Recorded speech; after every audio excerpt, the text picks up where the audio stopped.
El día que enterré a mi hijo en Dayton, Ohio, mi nuera se inclinó lo bastante cerca como para que solo unas pocas personas la oyeran y dijo: «Tienes 5 días para irte. Este ya no es tu lugar». Yo todavía sostenía la bandera doblada del funeral de Calvin. La tierra estaba recién removida. Me temblaban las manos, no de rabia, sino de dolor. No lo susurró por tristeza. Lo dijo como quien marca una fecha límite. 5 días. Lo curioso es que la casa de la que hablaba está dentro de un fideicomiso valorado en algo más de $3 millones. Pero no la corregí. Solo asentí. Esa noche metí mi ropa en una vieja caja de herramientas de acero que tengo desde 1982. No discutí, no levanté la voz. A las 8:14 de la mañana siguiente, mientras ella se reunía con un agente inmobiliario en mi salón, llamaron a la puerta. 2 agentes y un hombre del banco. «Señora», dijo uno de ellos, «tenemos que hablar sobre la propiedad y una reclamación pendiente». Fue en ese momento cuando se dio cuenta de que algo no cuadraba. «Antes de que siga, dime desde dónde me estás viendo y qué hora es allí. Y cuida de tu salud, sobre todo cuando el dolor intenta nublarte el juicio». Porque lo que pasó después no fue escandaloso. Fue legal. Me llamo Arthur Malister. Tengo 68 años, nací en Windsor, Ontario, y he pasado la mayor parte de mi vida en Dayton, Ohio, respirando olor a acero y aceite de máquina. Crucé la frontera en 1976 con 2 maletas y un certificado de delineación mecánica. Dayton todavía rugía. Las fábricas funcionaban toda la noche. Los hombres construían cosas con las manos y volvían a casa cansados, pero orgullosos. Yo era uno de ellos. No heredé dinero. Lo construí. 40 años en el negocio de piezas industriales. Transcripción API creativa. Transcripciones de YouTube al instante. Conecta YouTube con agentes de inteligencia artificial. Consigue la API de transcripción de YouTube. Patrocinado. Negocio. Mecanizado de precisión. Carcasas de acero a medida para plantas automotrices. Empecé en un garaje alquilado con un solo torno. Para cuando me jubilé, abastecíamos a 3 grandes fabricantes en Ohio e Indiana. Esa caja de herramientas de acero que preparé la noche después del funeral, la compré en 1982, pagué $94 por ella. Sigue funcionando. Calvin creció rodeado de máquinas. Solía sentarse sobre una caja volteada mientras yo trabajaba, viendo saltar las chispas. Cuando cumplió 18 años, le entregué la vieja llave del taller y le dije: «Esto no es un regalo. Es una responsabilidad». Puede que ese fuera mi primer error. Él no quería derecho corporativo ni finanzas. Quería dirigir líneas de producción. Le gustaba estar cerca del suelo de la fábrica. Yo respetaba eso. Cuando la empresa se estabilizó a principios de los años 2000, mi abogado, Douglas Reed, me sugirió algo práctico. «Arthur», me dijo, golpeando con el dedo los borradores sobre su escritorio, «necesitas una estructura, algo que proteja los activos de acreedores, demandas y divorcios». Eso fue en 2003. Así que creamos el Fideicomiso Familiar Industrial Malister. Yo me convertí en el fideicomisario. Calvin, en el beneficiario principal. La casa de Dayton, la misma que Sabrina creía controlar, quedó dentro de ese fideicomiso junto con otros activos. Valor total en aquel momento, algo menos de $3,1 millones. Nunca oculté la existencia del fideicomiso, pero tampoco fui contando los detalles. Sabrina se casó con Calvin hace 10 años. Era lista, elegante, había trabajado en seguros antes de dar un paso al costado. Sabía de papeleo. Entendía el lenguaje de las pólizas. Eso es importante. Después del accidente de Calvin en la planta, un desplazamiento de carga durante una inspección en horas extra, todo se movió demasiado rápido. Investigaciones, informes, formularios de seguros. El dolor hace que el papeleo parezca irreal. Una semana antes del funeral, Douglas me llamó. Ha habido un cambio en el beneficiario del seguro de vida de Calvin, dijo con cuidado. ¿Autorizaste algún cambio? No, le dije. Hubo una pausa al otro lado de la línea. Bueno, ahora la beneficiaria principal figura solo como Sabrina. El fideicomiso ha sido eliminado como beneficiario secundario. Recuerdo que estaba de pie en mi cocina, mirando la veta de la mesa de madera que Calvin había restaurado con sus propias manos. ¿Eso es un problema?, pregunté. No necesariamente, respondió Douglas. Pero el momento es muy ajustado. 9 días antes del accidente. Ajustado. No me enfrenté a Sabrina. Entonces me dije que habría tiempo. No lo hubo, porque el día que enterré a mi hijo, ella me dio 5 días para abandonar una casa que legalmente nunca fue suya. Y lo que no sabía era que el fideicomiso no era el único documento que Calvin había empezado a revisar antes de morir. Douglas tenía una cosa más que mostrarme. Douglas Reed no me invitó a su despacho aquella tarde. Me pidió que fuera solo. Cuando entré en su sala de reuniones en Columbus, las persianas estaban medio bajadas.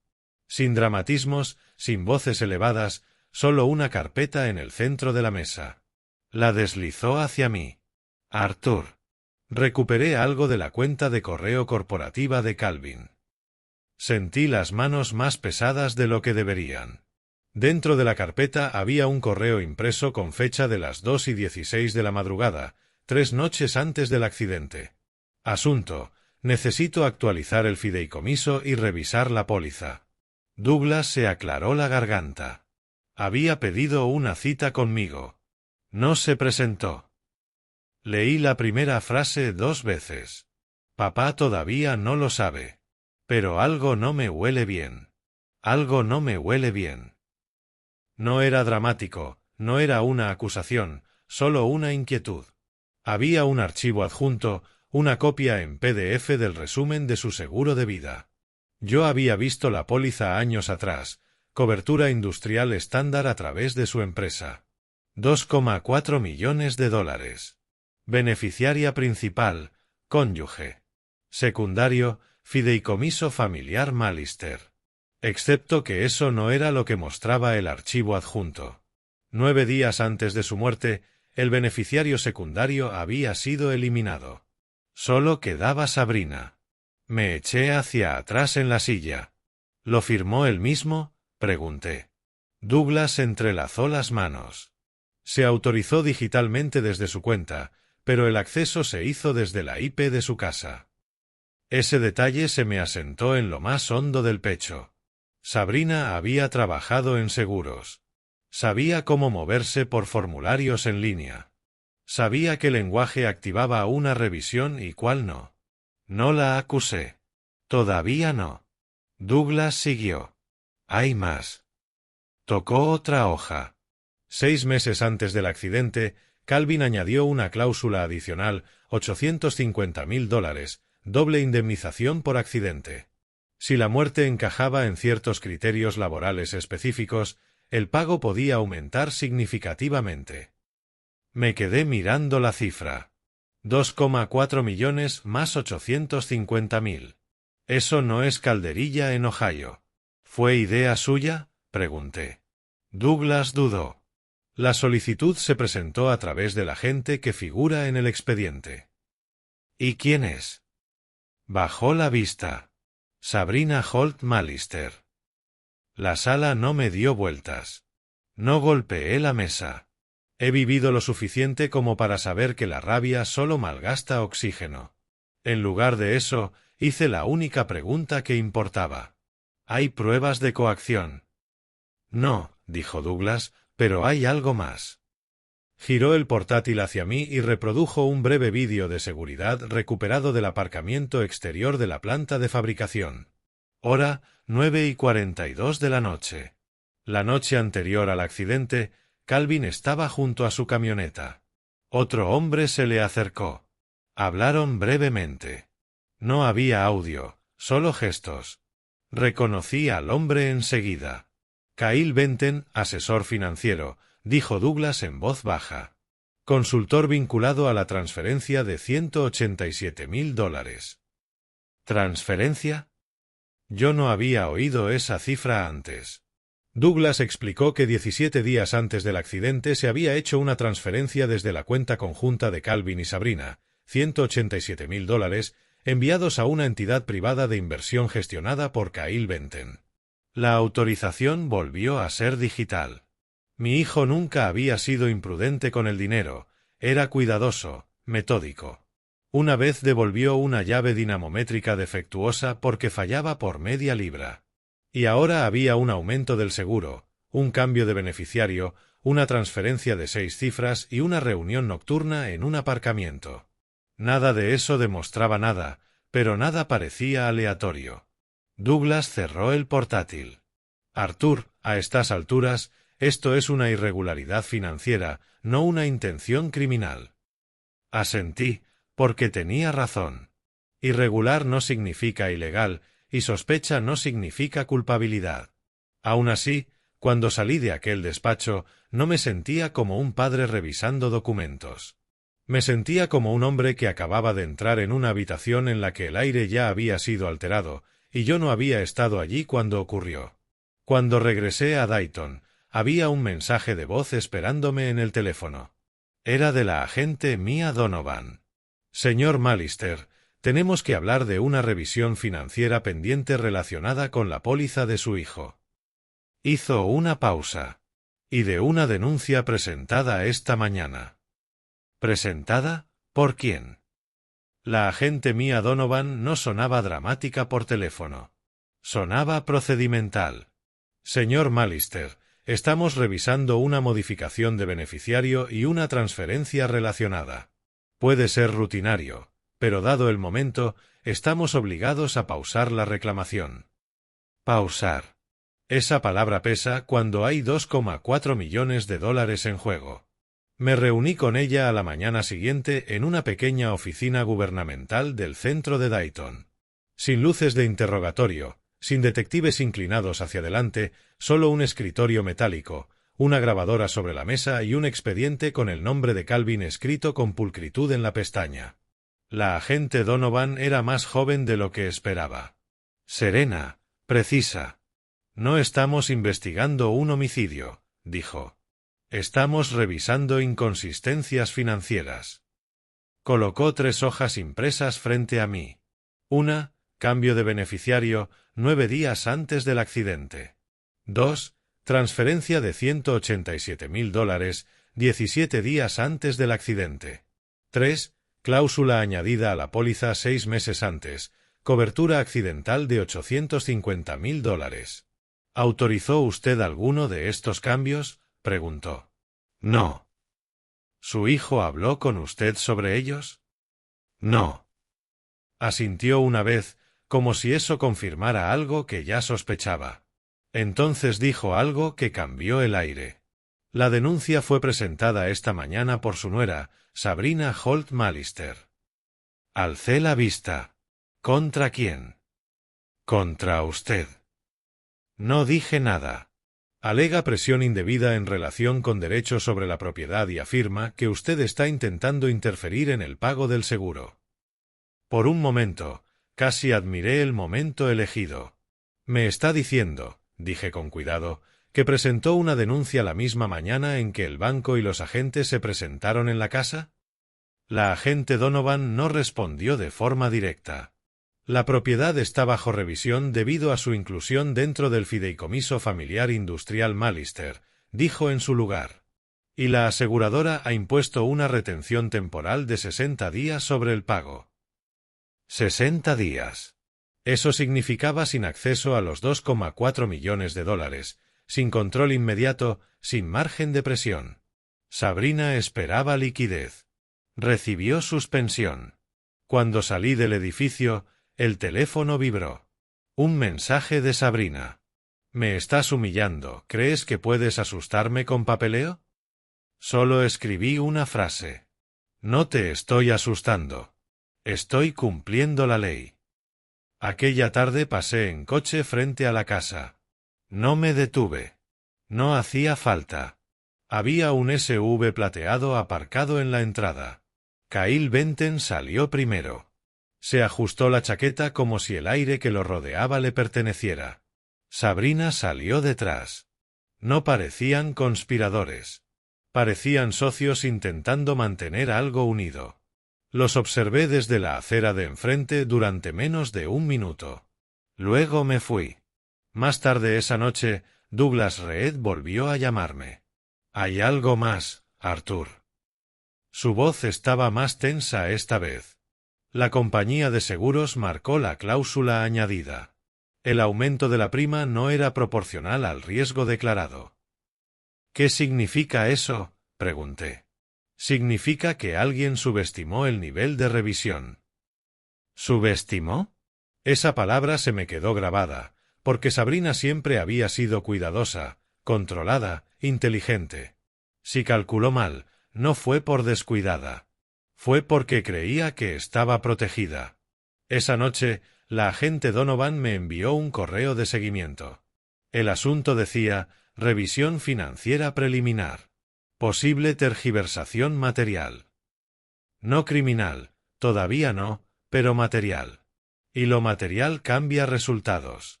A la mañana siguiente, exactamente a las 8:14, volvieron a llamar a la puerta de la casa. Esta vez no era solo el banco.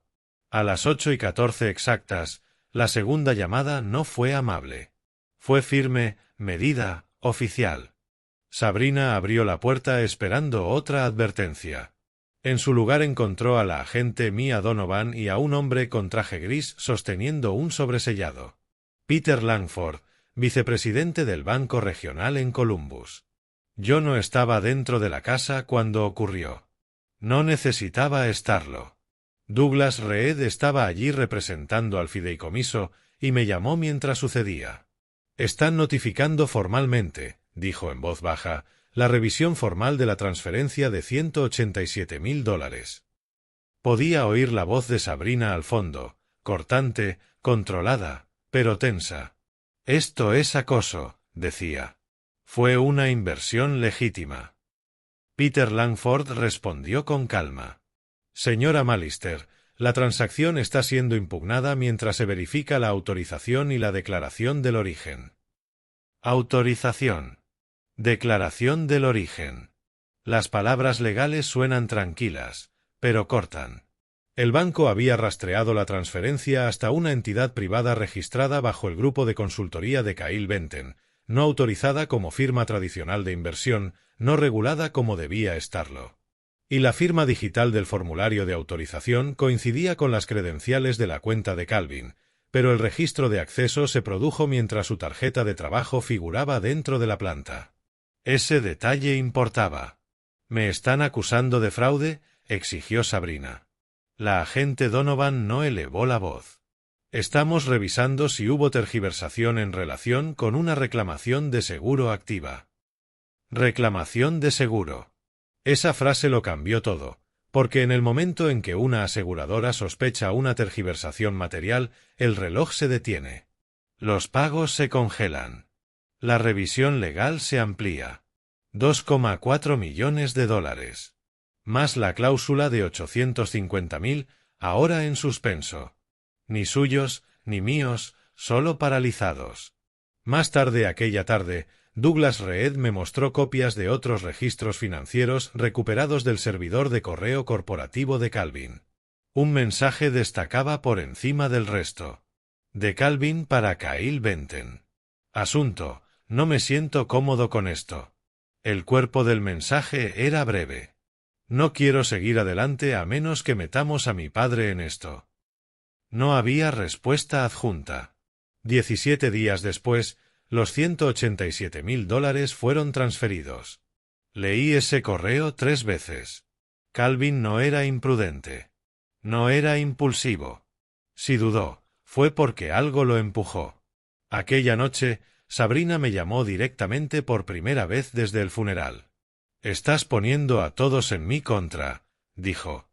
«No he hablado con nadie excepto con mi abogado». «¿Te crees más listo que yo?»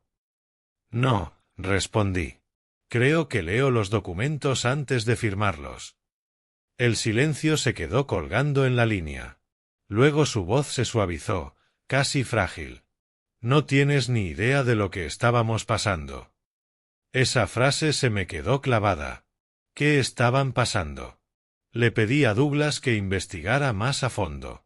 Al día siguiente me envió un desglose del perfil crediticio personal de Sabrina, información que había salido durante la revisión financiera.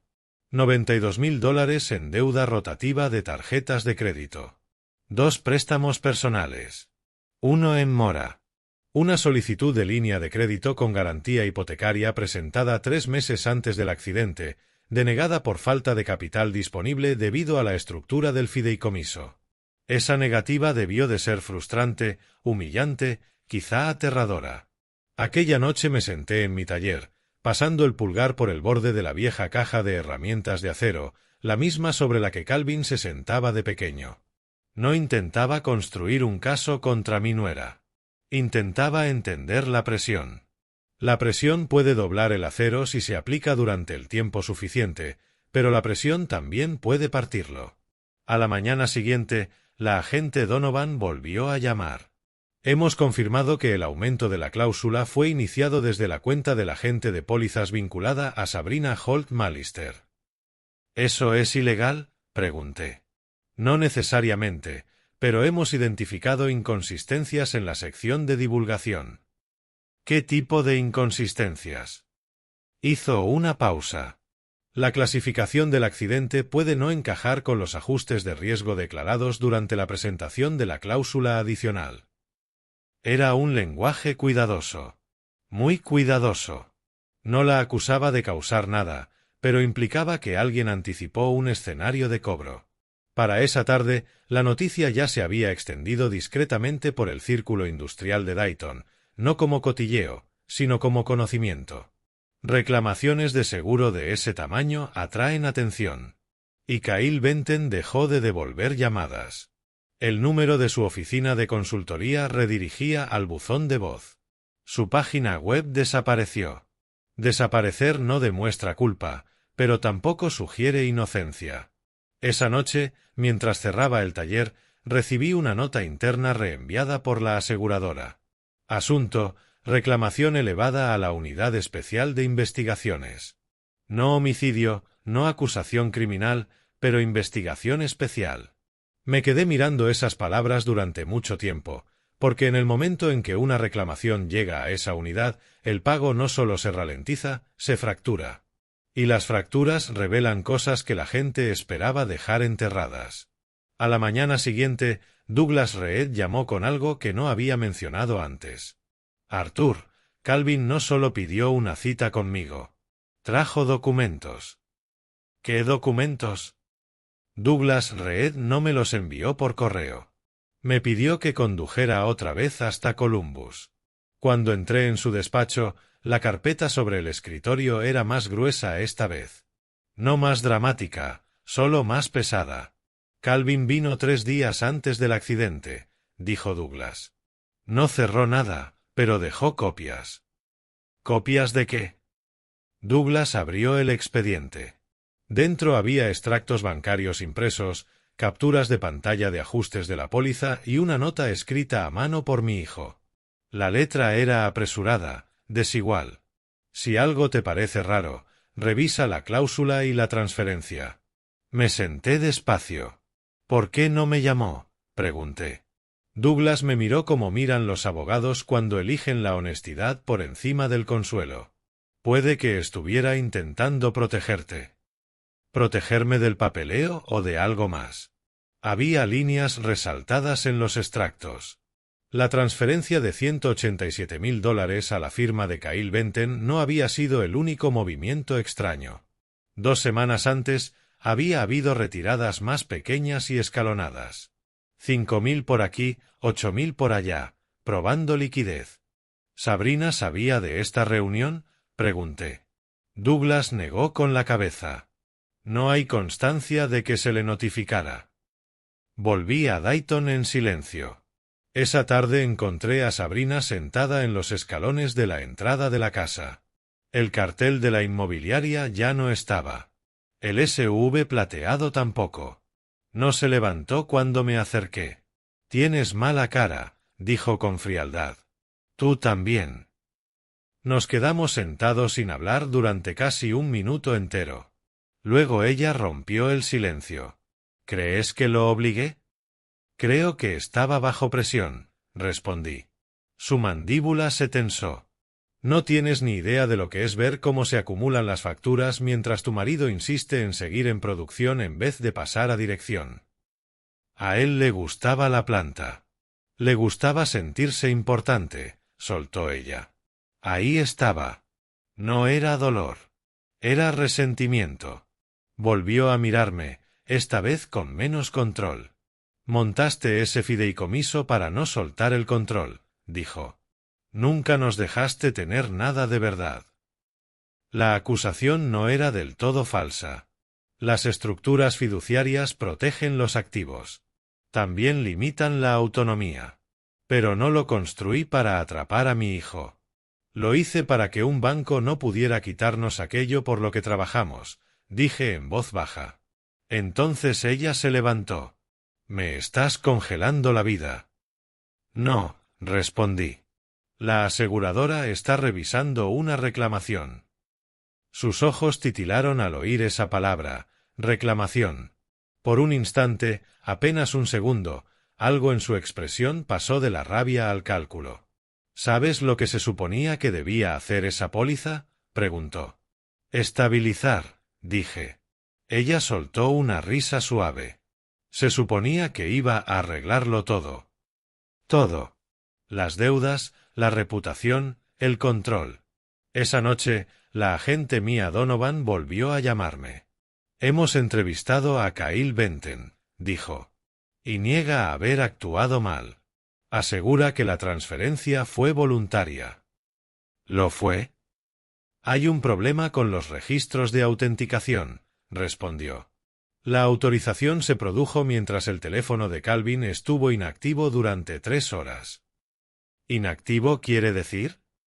Quiere decir que la aprobación digital puede no coincidir con su acceso físico. No era prueba de falsificación, pero tampoco estaba limpio. A la mañana siguiente llegó una carta certificada de la Unidad Especial de Investigaciones de la aseguradora. La reclamación quedaba oficialmente elevada por discrepancias materiales en la información aportada durante la ampliación de la cláusula adicional. Traducción. Alguien no contó toda la verdad al aumentar la cláusula de $850,000. Más tarde esa misma tarde, Douglas Reed me llamó una vez más. Arthur, Calvin dejó un mensaje de voz en la línea de mi despacho.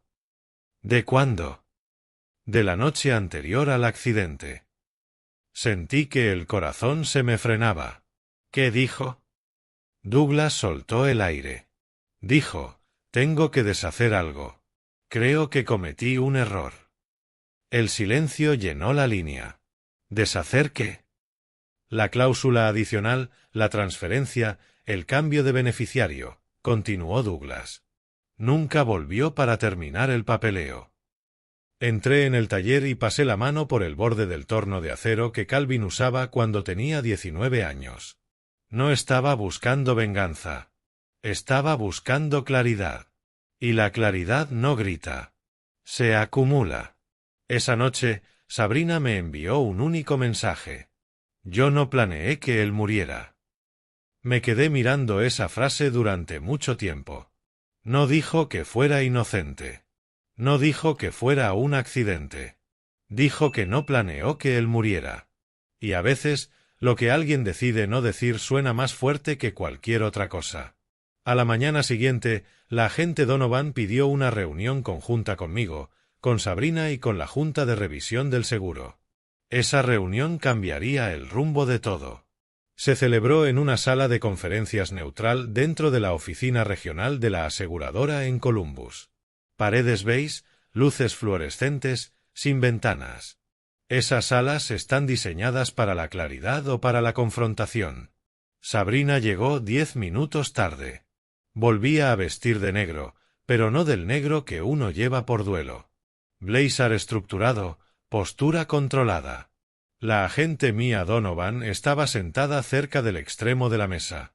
A su lado, un representante de la Unidad Especial de Investigaciones, Thomas Avery. Voz calmada, ojos afilados. Douglas Reed se sentó a mi derecha. Yo no hablé primero. Thomas Avery abrió una carpeta y deslizó una copia de la modificación de la cláusula adicional por la mesa. Señora Mallister, empezó con tono uniforme, este aumento de $850.000 se presentó 14 días antes del incidente. Sí, dijo Sabrina. Mi marido y yo hablamos de protección a largo plazo. Thomas asintió. Y en la sección de información médica figura un no en el apartado de consultas recientes relacionadas con el estrés. Ella ni se inmutó. No le diagnosticaron nada. La agente Donovan se inclinó un poco hacia adelante.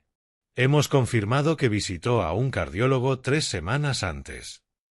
La mandíbula de Sabrina volvió a tensarse. Fue por precaución. Eso debía haberse declarado, respondió Avery. Silencio. No era una acusación de asesinato. Era algo más frío. Omisión material. Si se demostraba que fue intencional, la póliza no solo se retrasaba. Quedaba anulada. Yo mantuve las manos entrelazadas. Entonces Avery pasó la página. Hay otro asunto. La designación del beneficiario. Douglas me miró una sola vez. Breve, firme. Los ojos de Sabrina se desviaron hacia el documento. La beneficiaria principal fue modificada 72 horas antes del accidente, dijo Avery. El fideicomiso fue eliminado. ¿Eliminado? Yo no me moví. Sabrina habló ahora con rapidez. Calvin quería flexibilidad. ¿Flexibilidad? Pregunté en voz baja. Ella me miró. Montaste el fideicomiso para que nada pudiera moverse sin tu aprobación. Eso no es cierto, respondí. Requiere doble firma solo por encima de ciertos umbrales. La agente Donovan puso otra hoja sobre la mesa. Este cambio fue procesado digitalmente desde el dispositivo de Calvin a las 11:43 de la noche. Y, continuó, los datos de GPS sitúan el teléfono dentro de su casa. Pero los registros de acceso al edificio muestran que la tarjeta de Calvin fue escaneada en la planta a las 11:29. La compostura de Sabrina se resquebrajó apenas un poco. Eso no demuestra nada. Demuestra que el teléfono no estaba con él, dijo Donovan. La sala no estalló. Se tensó. Avery cerró la carpeta. Hasta que se resuelvan las discrepancias, la póliza seguirá suspendida. $2,4 millones congelados. Sabrina se levantó de golpe. No pueden quitármelo todo así como así. El tono de Avery siguió estable. No estamos quitando nada. Estamos revisando. Cuando terminó la reunión, Sabrina no me miró. Pero al llegar al pasillo, se giró. ¿Crees que has ganado algo? No he ganado nada, respondí.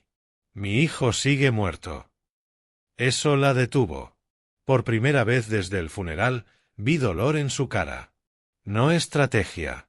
Dolor real. Pero el dolor no borra el papeleo. Esa noche, Douglas llamó con algo más. Arthur, hay una cláusula adicional que pasamos por alto. ¿Qué cláusula?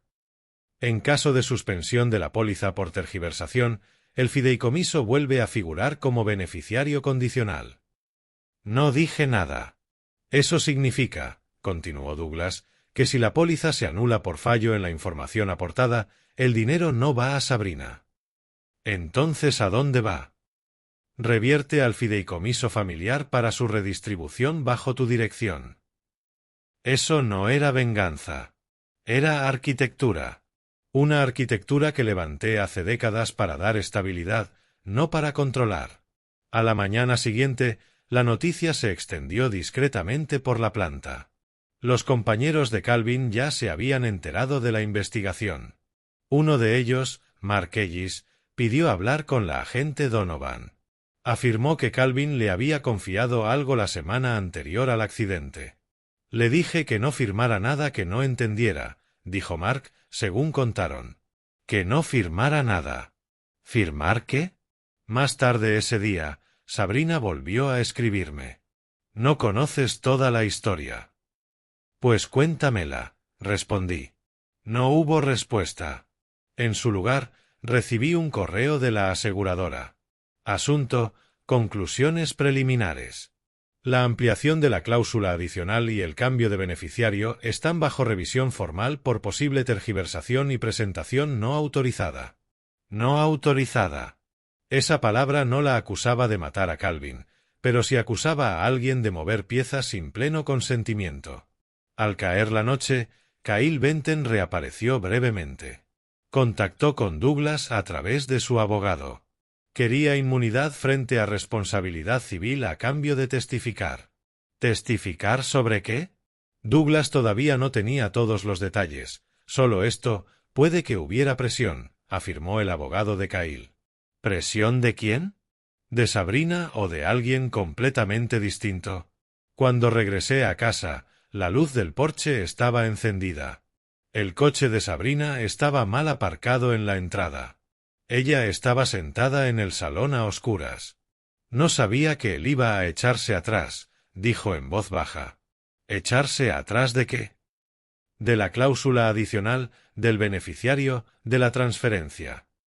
Me miró con los ojos rojos, pero firmes. Cambió de idea.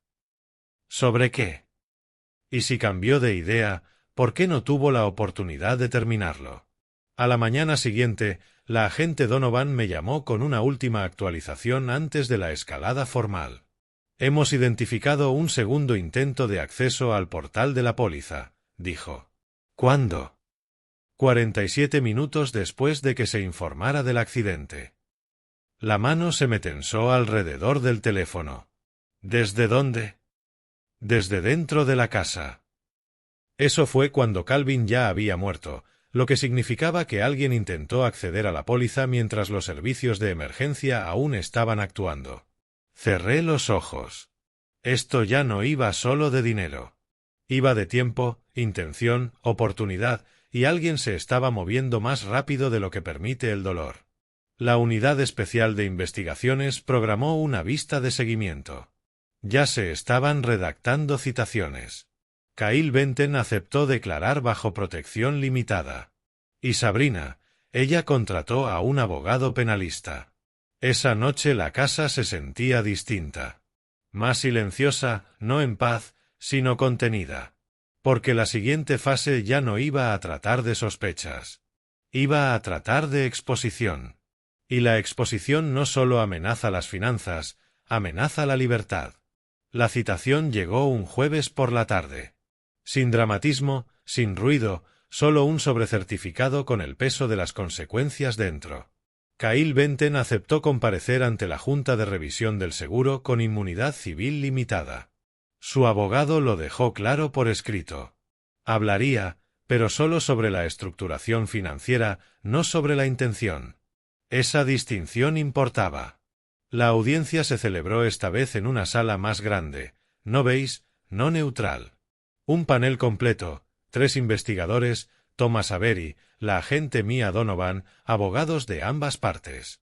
Sabrina estaba sentada a 2 sillas de distancia de mí. Su nuevo abogado, Daniel Chow, le susurraba al oído antes de que empezara la sesión. Kyle entró el último. No parecía un criminal. Parecía cansado. Cuando juró decir la verdad, le temblaban ligeramente las manos. Thomas Avery comenzó. Señor Benton, ¿recomendó usted el aumento de la cláusula adicional de $850,000? Sí, respondió Kyle, basado en planificación de liquidez. ¿Era el señor Calvin Malister consciente de las implicaciones de información médica en la póliza? Kyle dudó. Le expliqué la estructura general de la póliza. Esa no era la pregunta, dijo Avery con tono uniforme. El silencio se alargó. Kyle tragó saliva. No entré en detalle sobre los umbrales de información exigida. Eso no era ilegal, pero sí una omisión estratégica. Daniel Chow objetó 2 veces. Ambas fueron rechazadas. Entonces la agente Donovan presentó los registros de acceso. ¿Estuvo usted presente en la casa de los Malister la noche en que se cambió el beneficiario? No. ¿Tenía credenciales de acceso remoto? Kyle miró a Sabrina. Demasiado tiempo. ¿Técnicamente? Sí. La sala cambió de aire. Defina técnicamente, dijo Avery. La voz de Kyle se afinó. Ayudé con envíos digitales cuando Calvin estaba trabajando, usando sus credenciales. Sí. Sabrina se levantó de repente. Eso no fue lo que pasó. Daniel Chow tiró de ella para volver a sentarla. Esta vez Kyle no la miró. Él me dio acceso, insistió Kyle.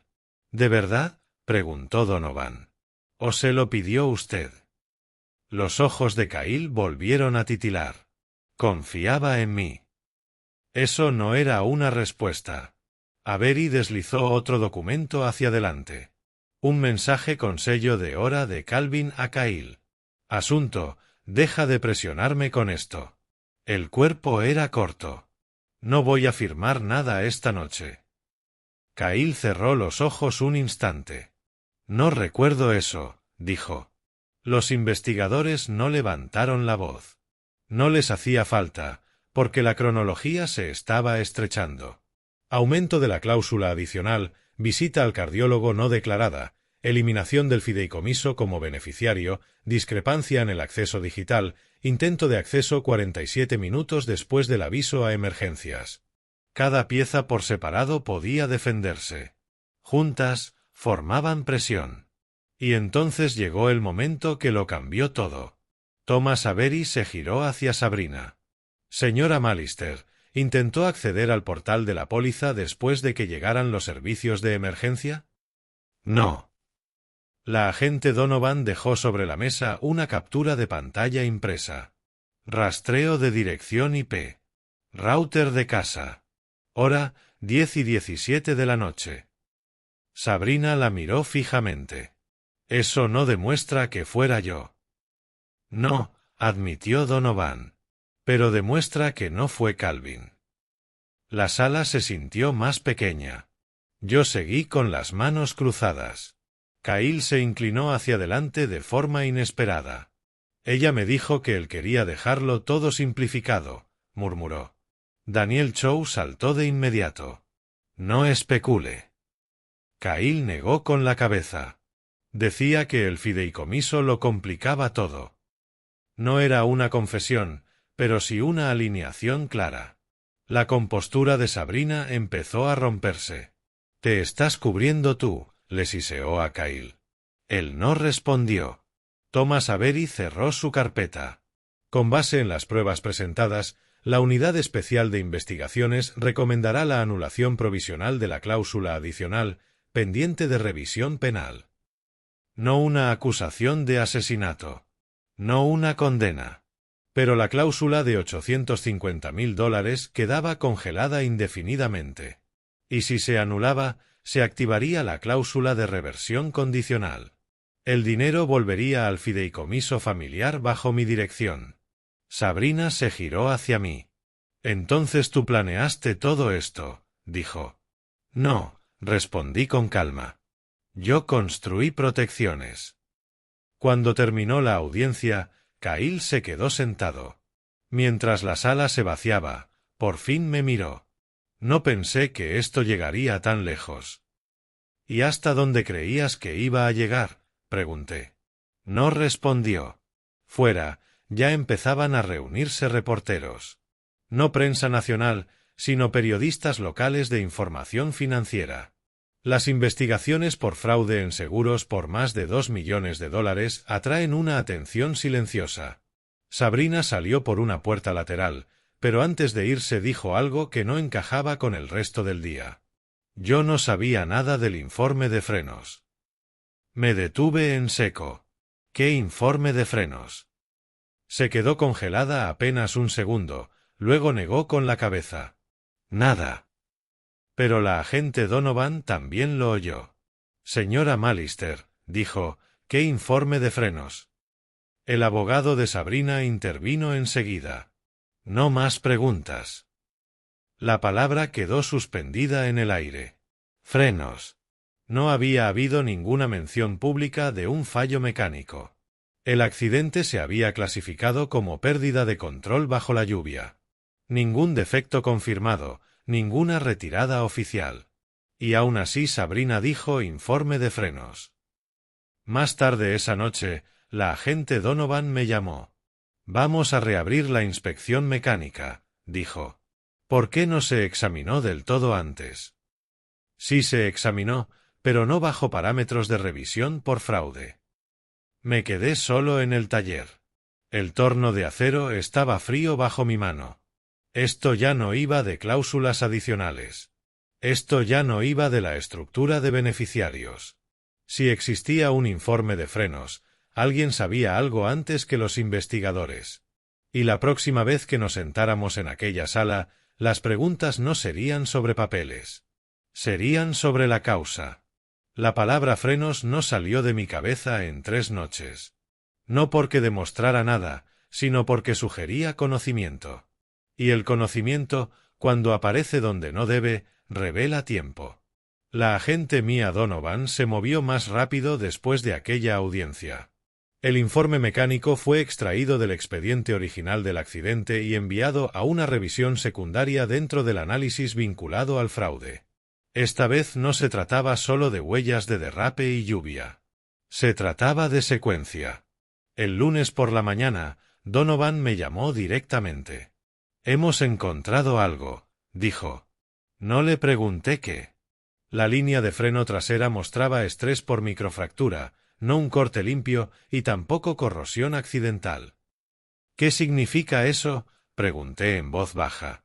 «Significa que la presión fue aumentando con el tiempo». Presión. Ahí estaba otra vez esa palabra.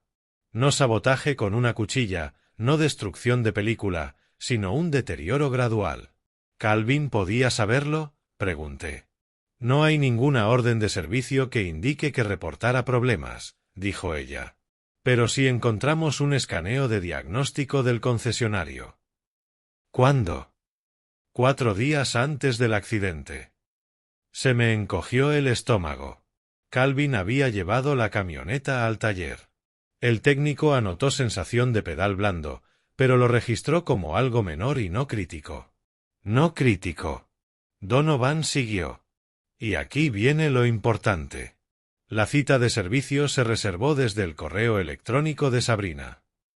Eso no demostraba intención. Demostraba implicación. Más tarde esa tarde me reuní con Douglas Reed en un restaurante tranquilo junto a la Ruta 40. Deslizó una copia de la factura del servicio por la mesa. La letra del margen no era del mecánico. Decía, revisar a fondo. Duda de seguridad. No es la letra de Calvin. Yo conocía la escritura de mi hijo. Esa no era. ¿Se puede autenticar?, pregunté. Douglas asintió. Un análisis caligráfico puede determinar la probabilidad. Otra vez esa palabra, probabilidad. Todo en este caso vivía en ese espacio entre la certeza y la duda. Esa noche, Sabrina apareció en el taller sin llamar antes. Se quedó en la puerta mirando cómo el polvo flotaba en la luz del atardecer. «Estás desenterrando fantasmas», dijo. «Estoy leyendo informes». «¿Crees que le corté los frenos?» «No he dicho eso». «Lo estás pensando». Tenía los ojos rojos otra vez, pero no de llorar, sino de no dormir. «No sabes lo que él me dijo», susurró. «¿Qué te dijo?» «Que iba a deshacerlo todo». Deshacer la cláusula adicional, la transferencia, el cambio de beneficiario. Dijo que iba a reunirse con tu abogado, continuó. Dijo que confiaba más en ti que en mí. Eso me golpeó más fuerte que cualquier acusación. ¿Y eso cómo te hizo sentir?, pregunté. Ella soltó una risa quebradiza, como si estuviera perdiendo el control. Ahí estaba. No era una confesión, pero sí un motivo con forma de miedo. Yo no toqué su camioneta, dijo en voz baja. No te he preguntado si lo hiciste. Dio un paso más cerca. Van a hacer que esto parezca algo que no es. ¿Y qué es entonces? No respondió. En vez de eso dijo otra cosa. Kyle está hablando más de la cuenta. Eso era nuevo. ¿Qué quieres decir? Que no está tan limpio como finge. A la mañana siguiente, la agente Donovan confirmó que Kyle Benten había modificado su testimonio. No sobre la cláusula adicional, sino sobre la transferencia. Afirma que Sabrina lo presionó para acelerar la liquidez porque el tiempo se acababa, dijo Donovan. ¿Se acababa para qué? No lo aclaró. Esa frase me inquietó más que la línea de freno.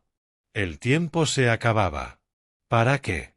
Más tarde ese día, el análisis caligráfico devolvió conclusiones preliminares. La nota en el margen de la factura del servicio, revisar a fondo.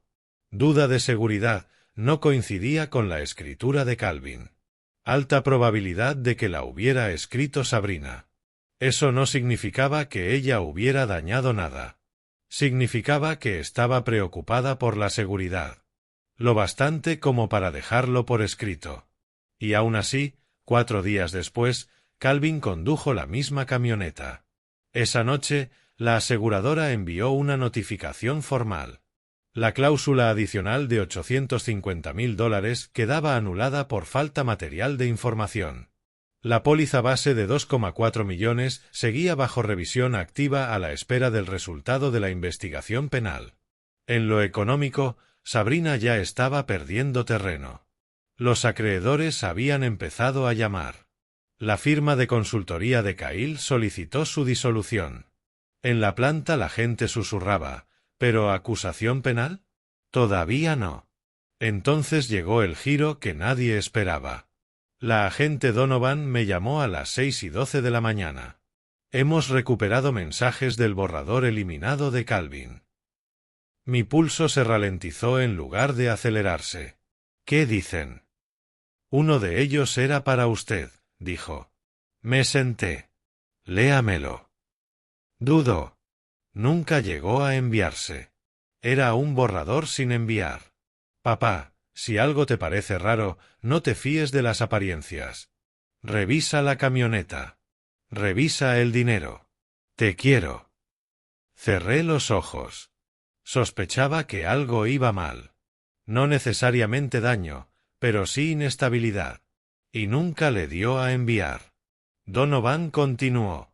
Hay otro borrador para Sabrina. ¿Qué dice? Tenemos que ir más despacio. Siento que me están metiendo prisa. Prisa por el dinero, por las deudas, por el miedo o por alguien más. Esa mañana, la Fiscalía del Condado pidió el expediente completo de la nueva revisión mecánica, no para acusar, sino para revisar. La prensa recogió la historia por la tarde. Titular local: la disputa del seguro se amplía a una revisión mecánica. No asesinato, no revisión del accidente. Sabrina volvió a llamarme esa noche. No me van a acusar, dijo. Puede ser. ¿Todavía crees que soy culpable? Creo que pasó algo. Silencio. Luego susurró algo que enfrió la habitación. Yo no toqué los frenos. No dijo yo no causé esto. No dijo yo no sabía nada. Solo dijo yo no toqué los frenos. Al día siguiente, la agente Donovan confirmó un último detalle. El patrón de microfractura en la línea de freno era compatible con desgaste gradual, pero acelerado por una presión incorrecta del líquido. Presión incorrecta. Eso significaba que alguien pudo haber hecho mal una revisión, o haber ignorado señales de aviso, o haber alterado los niveles del líquido. Al técnico del concesionario lo volvieron a interrogar y, por primera vez, el foco dejó de estar solo en Sabrina, porque si ella no tocó los frenos, entonces alguien más tuvo acceso, y la lista de personas con llaves de esa camioneta era más larga de lo que cualquiera había admitido. La segunda revisión mecánica no hizo estallar el caso. Lo redirigió. La agente Mia Donovan se reunió conmigo fuera de la planta en lugar de llamarme esta vez. El viento que venía de los muelles de carga arrastraba olor a aceite y metal. Familiar. Reconfortante. El técnico del concesionario no fue negligente, dijo. Documentó correctamente la sensación de pedal blando. Entonces, ¿qué cambió?, pregunté. Las muestras de líquido de frenos extraídas del vehículo siniestrado mostraron contaminación. No residuos extraños, sino dilución. ¿Con qué? Con agua. No lo suficiente como para fallar al instante. Sí lo suficiente como para debilitarse con el calor y la presión. ¿Eso podría pasar de forma natural?, pregunté. Solo si la tapa del depósito estaba comprometida, respondió Donovan. O si fue retirada. Mis manos siguieron quietas. Calvin aparcaba esa camioneta en la entrada todas las noches, dentro de un garaje cerrado. Sabrina tenía llaves. Calvin también. Y había una tercera persona, Kyle Benton. Donovan observó mi cara con atención. Kyle admitió que entró en la casa 2 veces sin que Calvin estuviera presente, dijo. Una vez para recoger documentos, otra para ayudar con formularios en línea. ¿Entró al garaje? Dice que no, pero su teléfono dio señal cerca de la propiedad en ambas ocasiones. No es una prueba, solo proximidad. Aquella tarde, la Fiscalía celebró una reunión a puerta cerrada con los investigadores del seguro, el abogado de Kyle y la defensa de Sabrina. Sin cámaras. Sin prensa. A mí no me invitaron a entrar. A Douglas Reed sí. Me llamó 1 hora después. No van a presentar cargos por homicidio, dijo. El alivio y la frustración se movieron dentro de mí al mismo tiempo. ¿Por qué?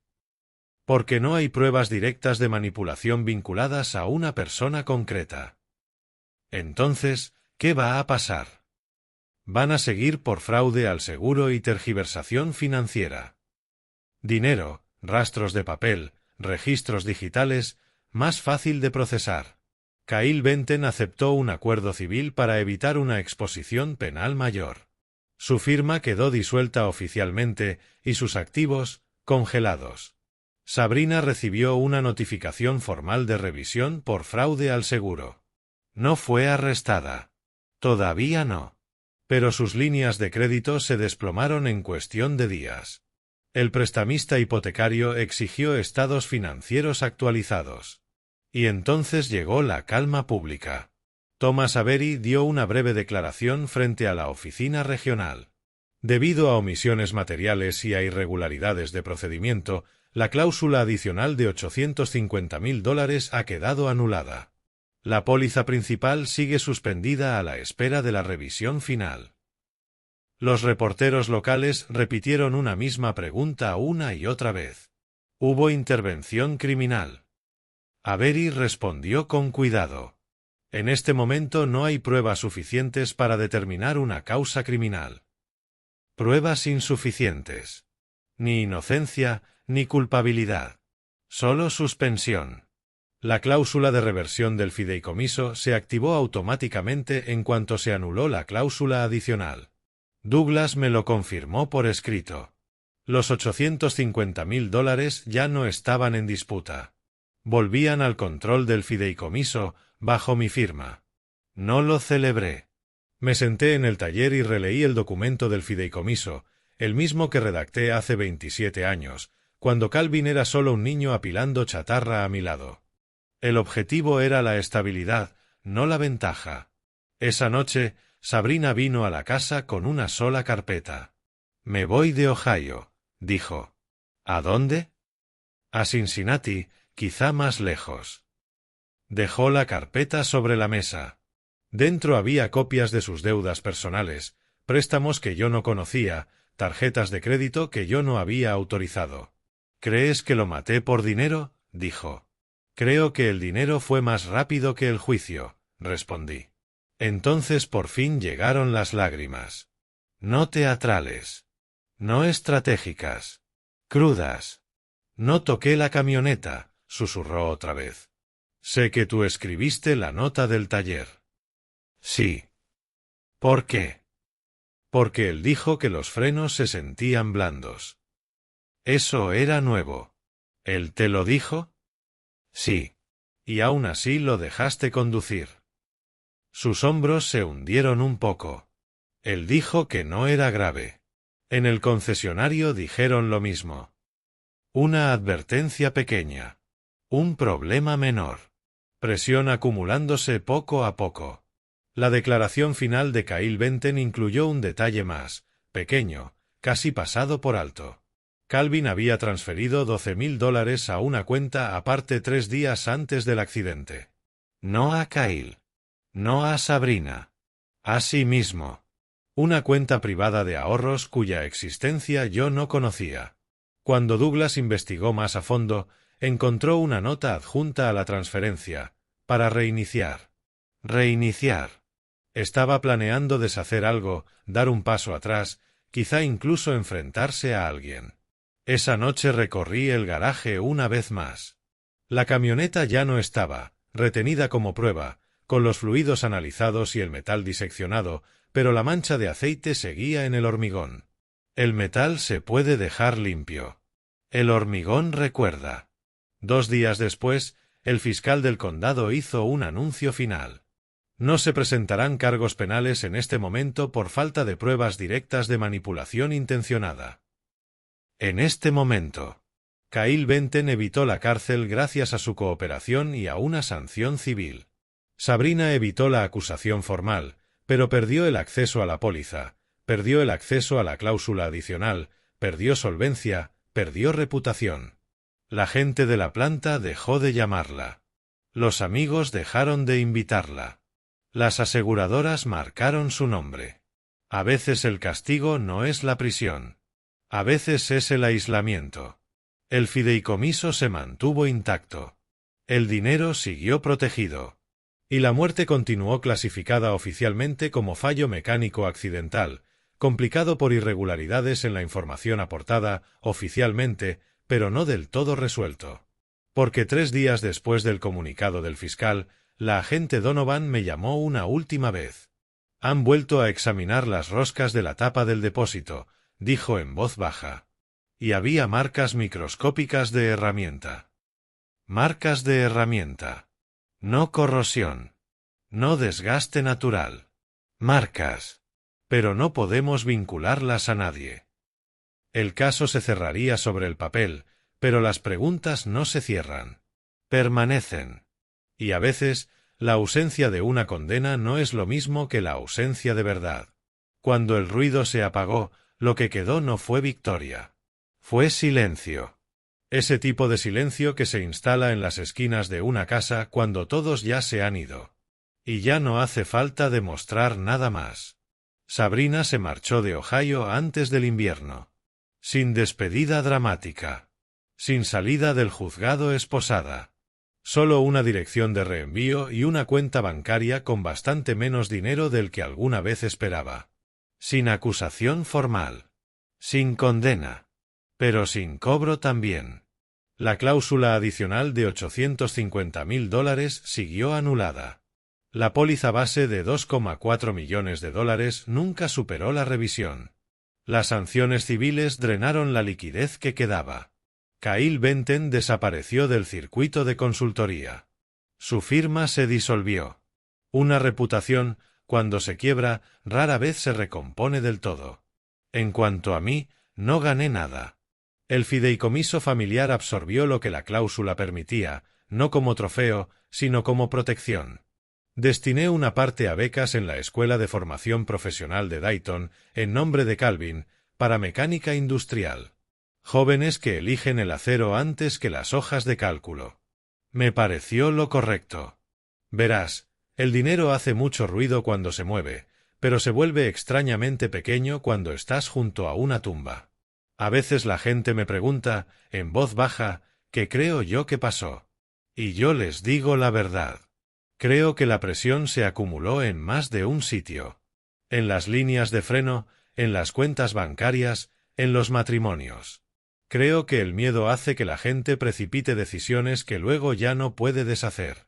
Y creo que el orgullo les impide admitirlo a tiempo. ¿Sabrina tocó la camioneta? El Estado dice que no hay pruebas. Pero he aprendido algo a mi edad. La inocencia legal y la claridad moral no siempre van de la mano. Hay cosas que nunca sabré con certeza. Marcas microscópicas de herramienta, mensajes no enviados, una nota que decía para reiniciar. Pero hay algo que sí sé. Calvin estaba intentando frenar algo. Y en la vida, cuando alguien dice que necesita ir más despacio, deberíamos escucharlo. Si estás viendo esto, estés donde estés, déjame hacerte una pregunta sencilla. ¿Alguna vez has ignorado una pequeña advertencia porque te parecía incómoda? Un pedal de freno blando, un detalle financiero que no leíste del todo, una conversación que dejaste para más adelante. La mayoría de las tragedias no empiezan con explosiones. Empiezan con pequeñas concesiones. Y a veces, lo más valiente que puede hacer un hombre es parar, no reaccionar, no acusar. Parar. Soy un viejo trabajador industrial de Ohio, nacido en Canadá. He pasado décadas creyendo que la estabilidad lo resuelve todo. Pero la estabilidad sin confianza no es más que estructura, y la estructura por sí sola no protege a una familia. Gracias por quedarte conmigo hoy y escuchar esta historia. Me gustaría de verdad saber desde dónde me estás viendo y qué hora es allí ahora mismo. Siempre me da curiosidad hasta dónde llegan estas historias. Ten en cuenta que esta historia contiene elementos ficticios creados con fines educativos, de entretenimiento y de reflexión. Si esta historia te conmovió, sea un poco, hay otra esperándote en tu pantalla.